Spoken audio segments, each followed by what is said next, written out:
الله سبحانه وتعالى ومن يشاقق الرسول من بعد ما تبين له الهدى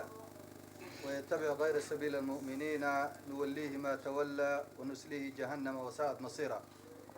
ويقول النبي صلى الله عليه وسلم كما ثبت في حديث عرباد بن سارية: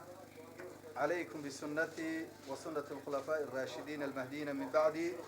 عضوا عليها بالنواجذ وإياكم ومحدثات الأمور. إلهي بأمهال سبحانه وتعالى مركب كوبا إلهي بأنه مهدقينا إنك دقي قف يقرن با ضد مسلمين وحويان وضن بقول كيبا بقول مسلمين إلهي بأمهال مركب لباد وحنو مهدقينا بهد ورباهينتا وزارة القصة وباقتي حقيقة رادسكا هذا نقوم مهدقينا حقيقة علماء أي نور دميي وأنا نوصل حقتهم أيام مسألة كلها ما أنت وزارة أي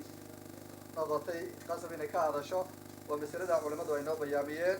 ونك ودارك كم إذا ودارنا مقالة هرجيسة كهذا أفكر كبلاريي وحينان كم مقال علماء المسلمين تاهي وقت الرسول عليه الصلاة والسلام لقى صوب بلابه وما أنت إنه كتشوفنه كن يا أفر بقول يشن يصدق سنة يشرد النبي صلى الله عليه وسلم مسألة صاعة مقطع روح الدمركا رسالة كوبادن شيء دنيا أن دروح يتعب وارتها وقادن دمرك مسلمين تاع إن أنا وحويان شريعة الإسلام حقوق ذا سيسي يمشي يدكتي يقدر كاي جارسيسي عد جارسيني سيناني يشرين عد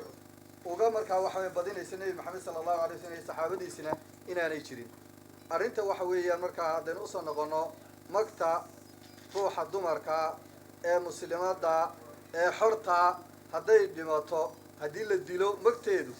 وحويا وكنتون حالات وننكا رجع كالبركي ويه سيدا أصبع نبي محمد صلى الله عليه وسلم وقت جيسي روح دمرة أيال الدلي والله بالدمرة أيال إسلامي مدبا وحويا مدي كلا نقع تدفتي ويودمت. إمام البخاري بحديث كوريي وحوينوسو نقلي قبدي إن مكتدي لبحيي صحابتي حديث كوريي لفهانتيسه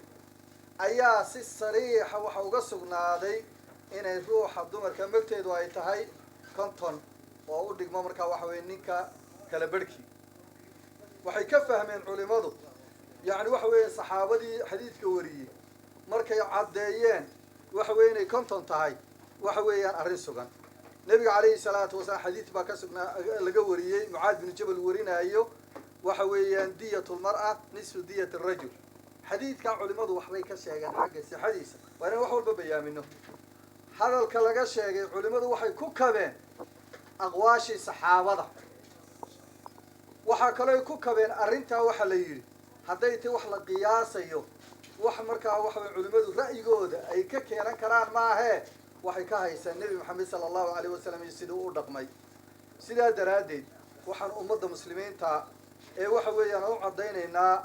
أصل كواسد وهانشري دين عسوي نقصه كردي ما جرتو أفريا وحوي شرعية طبعا كقرني وحوي مد كل رقم جرتي أيوم بالدين أو أمرت روح الدور كيني كلابرتها هاي تاريخ الإسلام وحلا هيا لبنان بالت الماما أو قرني صدحات صباحي ودين ابن عليا لورنجرين أصم لورنجرين أيها لغوها يا تاريخ الإسلام كين تالي وحمد سنة هذا القلية لبغانين إمام الشافعي سقوا كان لي مدوحيري وحو البني كوان اسكو خلافني حتى لا إله إلا الله من اسكو خلافني بيه نيكا كلنا وحويان ونيكا إجماع مسلمين تيسقوا وحويان وشيطان نادق بإمام الشافعي إمام كبر مذهب كيسا إنه هاي سنة لبغانين نوحي وشيطان رواقية من نوحي حتى لا إله إلا الله من اسكو هاي سنة تاريخ المركز المسلمين تسدى وقرنتها واحد وداتكو سدى يعني وحوي عدد قدام بيجي هاتفين وهاينو كهر لي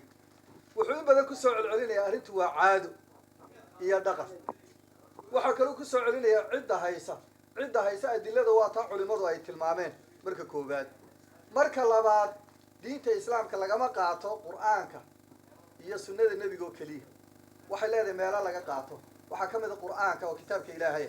سنة النبي محمد صلى الله عليه وسلم وحصدح كوا إجماع ومضوا وحي كل شيء سي وقت جي صحابة هذو إجماع قنتمنا لما بريكره وحي إجماع سونق لي ومضوا مسلمين تقدم أفرت مذاهب إلا صحابة دي لقصوا بلاوي هشيس كويهين وحويان إمامك الله يراد ابن حزم وحسون نقليه إمامك ابن المنذر الله يراد لو هذا كتابه إجماعي يقصه الريان بالليل وحسون نقليه ابن قدامة وحسون نقليه ابن عبد البر علماء ووين مسلمين تقدم أيها وحويان سو مارتي عدي إن إجماع وجرو كتبتها إنه دجناه مارتي ماذا بالشافعي كل دجناه بشجاع عمرك الله قبل عبا كتبتها معاملات الديات كورما إلا كوجس ريميد ولا هالكابو أيو قرية إجماع عمرك قنطن وحن الله أن وحى يستقفك كهري مادة قولك إلهي وليه ومن يشاقق الرسول قفك كلا يحضر رسولك ويتبع غير سبيل المؤمنين جدك مؤمنين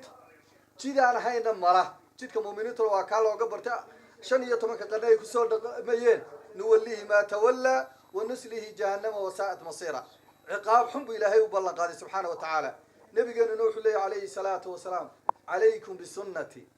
وسنة الخلفاء الراشدين سنة إذا قبصنا واسدة وكحكمي سنة الخلفاء الراشدين قبصنا واسدة وكحكمين كسرا إن يكحكمين والسنة دي وحوين أئمة الأربعة المسلمين تدفع مركا وحوين هيستين بالله عليكم وحنو شيء يا ورباهنتا يا مجتمع يا ضدك يا برشاد المسلمين تا ما سيدي رسولك لقى سو غاري بينو كتغنا او سيدي ابو بكر لقى سو غاري انو كتغنا oo sida Umar laga soo gaaray inuu ka tagnaa sida Uthman laga soo gaaray inuu ka tagnaa ay madeeni waxa weeye Imam Shaafici kitaabkiisa al-la yiraahdo isaga gacantiisa ku qoray maktabadaheena wuu yaala soo inoo yaala kitaab al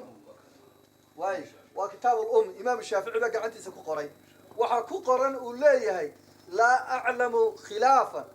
wax khilaafan oo ogahay masalada adeer ninka cilmiga Shaafici ogaan waa ninka ogaanayo de waxa weeye inaad badda kala baqaysho ma inaad la timaado weeye arintana markaan soo ururino yaani waxa weeyaan bariyaha dambe dhawaaqyada lagu dhaaqaaqay leeyahay xuquuqda dumarka oo aan u arko inuu xaraka saara ay tahay taasoo xagga markaa dadayna isku diinahay nagaga soo leefaysa ayuun baad moodaa arrimahan inay dabada ka wadaan xaqiiqatan waxa weeyaan dhowr wadaado masaariya oo waxa weeye xagga reer galbeedka iyo maaragtay raadintiisu ay ku badnayd ayaa maaragtay laga sheegaa يعني شو يوسف القرضاوي يو محمد الغزالينا انت الامام الشافعي يا عمر بن الخطاب يا ايمدي كتغنو اركتي وراهدودا قادن ماينو waxaynu markaa umada kula dagaalamayna waxaanu umada waxa u jeeda aan markaa waxa ku dhiiri gelinaynaa oo maartay aad ku dhiiri gelinaynaa in kitaabka iyo sunnada iyo manhajka culimadoodu islaamku ay haysteen goostambeedka ay ku qaniinaan wadaad markaa meel ka dhawaaqayna aanay dhigta u sii raaricin xaqiiqaduna waa taawiyaan waxa weeyaan in culimada kamid ah ayaa wuxuu yaquluuna hada عندنا غير جائز فمن انتم حتى يكون لكم عند يعني waxa weeyaan waxaas ma banaana way oranayaan yaatiin sawtirana waxaas ma banaana waxaan leeyahay waa arin go'an waxa weeyaan sidaas ayaanaynu faraynaa kula dardaarmaynaa dhamaan laamaha dawladda ay khusaysa inay arinta ka hortagaan waxa weeyaan qof dumadana waxay wasaaraddu diinta ay mas'uul uga tahay sida cadeynaysa waa warbaahinta ummadan Soomaaliland ama caalamul islaamba wararka maalmaha la isla dhaxmarayay oo ay wasaaraddu intii hore aanay ka hadlin iyada oo ka ilaalinaysa ummadeeda wax dhib ah waxay ka soo saartay maanta culimada wasaaraddu war saxaafadeed ka hadlaya arrinkaas uu ka hadlay ninka muxuu ummadda kamidka Soomaaliland war saxaafadeed wuxuu dhignaa sidan aan meesha ka akhri doono wasaaradda diinta iyo awqaaftu iyada oo ka duulaysa mas'uuliyadda diimeed ee ay ummadda u hayso oo iyadoo ilaalinaysa iska horimaadka khilaafaadka diimeed waxay wasaaraddu ku baraarujinaysaa war saxaafadeedkan warbaahinta ummadda oo baryahan dambe la isla dhaxmarayay warbaahinta qaarkeed oo qoray sheekha magaciisa Sheekh Maxamed Maxamuud Xiire oo uu ku sheegay in ragga iyo dumarku ay ku siman yihiin magta qoraal ku soo baxay haatif cadadkiisa 3550